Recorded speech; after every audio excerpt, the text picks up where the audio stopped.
For what purpose does the gentleman from Illinois seek recognition? Mr. Speaker, I move to suspend the rules and concur in the Senate amendment to the bill H.R. 316, Collinsville Renewable Energy Promotion Act. The clerk will report the title of the bill. H.R. 316, an act to reinstate and transfer certain hydroelectric licenses and extend the deadline for commencement of construction of certain hydroelectric projects. Senate amendments. Pursuant to the rule, the gentleman from Illinois, Mr. Kinzinger, and the gentleman from Maryland, Mr. Sarbanes, each will control 20 minutes. The chair now recognizes the gentleman from Illinois. Mr. Speaker, thank you. I ask unanimous consent that all members may have 5 legislative days in which to revise and extend their remarks and insert extraneous materials into the record on the bill. Without objection, so ordered. Mr. Speaker, I yield myself such time as I may consume. The gentleman is recognized. H.R. 316 would provide the Federal Energy Regulatory Commission, or FERC, with limited authority to reinstate 2 terminated hydroelectric licenses and transfer them to a new owner, the town of Canton, Connecticut. The licenses are associated with the upper and lower Collinsville dams on the Farmington River in Connecticut. Both projects are under 1 megawatt each, and I'll reserve the balance of my time. The gentleman from Illinois reserves the balance of his time. For what purpose does the gentleman from Maryland seek recognition? Mr. Speaker, I yield myself such time as I may consume. The gentleman is recognized. Mr. Speaker, I encourage my colleagues to support the Collinsville hydropower legislation introduced by Congresswoman Esty of Connecticut. The bill would authorize the Federal Energy Regulatory Commission to reinstate licenses for 2 hydroelectric projects on the Farmington River and to transfer these licenses, as was indicated, to the town of Canton, Connecticut. This non-controversial but very, very important legislation has passed the House by voice vote in 3 consecutive Congresses and has now passed the Senate with a few non-substantive changes. It's high time to get this bill to the President's desk, Mr. Speaker.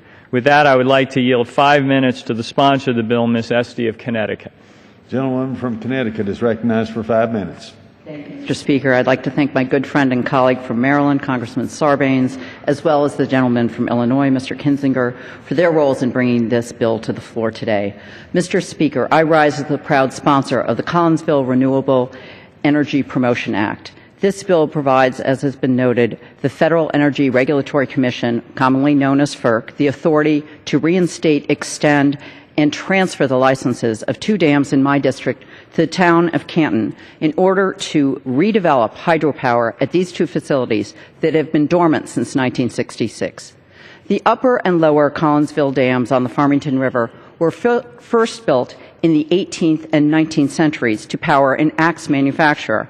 Although this business closed in the 1960s, the dams have remained and are a lasting symbol of the manufacturing history of the Farmington Valley. Today's legislation provides Canton the opportunity to create local clean energy and to stimulate local economic development along the scenic Farmington River.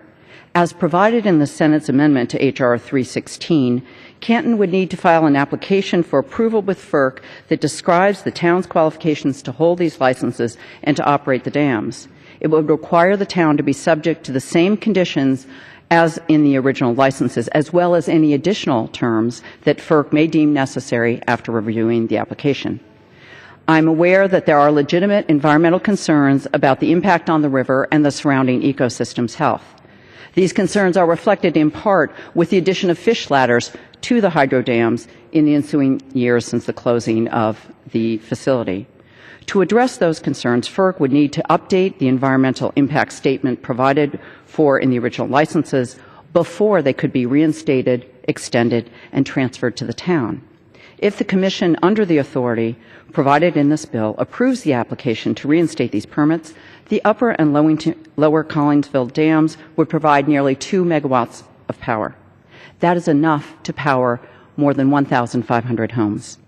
It's important for me to acknowledge that the passage of this bill today is only possible because of the work and support of many others who have labored over this for many years.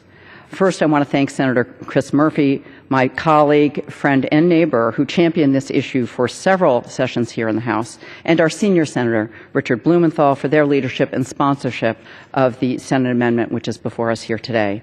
My thanks also go out to Chairman Whitfield, as well as Chairman Upton and Ranking Members Waxman and Rush, and to their staffs for their bipartisan support to advance this legislation.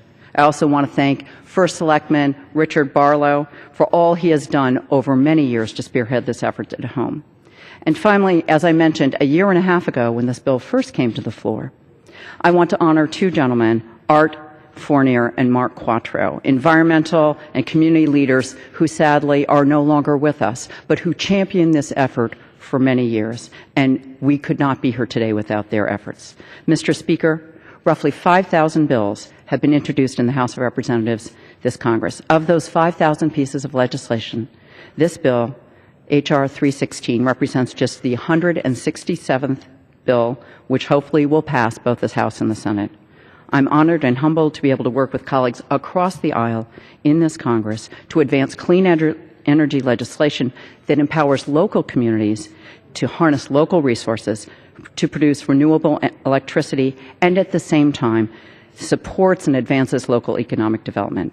There is much more that we can and should do to advance energy production and to protect our environment, but today is an excellent start. I urge my colleagues to support the motion to concur in the Senate amendment to H.R. 316, and with that, I yield back the balance of my time. Gentlewoman yields back. Does the gentleman from Illinois seek recognition? Mr. Speaker, I'll just say this is a good bill. I'd urge my colleagues to support it, and I'll yield back the balance of my time. Gentleman from Maryland is recognized. Mr. Speaker, I too would like to congratulate Ms. Esty of Connecticut. This is an important bill. I salute her for her persistence, and with that I yield back my time, urging my colleagues to support. All time having been yielded back, the question is, will the House suspend the rules and concur in the Senate amendments to H.R. 316? Those in favor will say aye. Those opposed, no. In the opinion of the Chair, 2/3 being in the affirmative, the rules are suspended, the Senate amendment is agreed to, and without objection, the motion to reconsider is laid on the table. Does the gentleman ask for the yeas and nays? I do.